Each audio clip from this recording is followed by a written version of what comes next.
నమస్కారం, నేను మీ చైతు వారణాసి అబ్బాయి. ఈరోజైతే నా ఇంట్లో లంచ్కి ఏం ప్రిపేర్ చేసామో వచ్చి అని చూసేద్దాం. ఫస్ట్ అయితే ఆలు క్యాబేజీ కూర,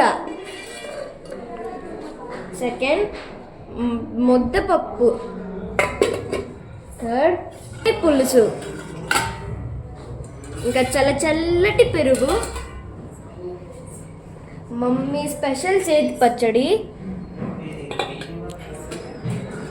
చక్కెర పొంగలి, ఇంకా పులిహోర, ఇంకా ఇడ్లీతో పాటు వేడి అన్నం.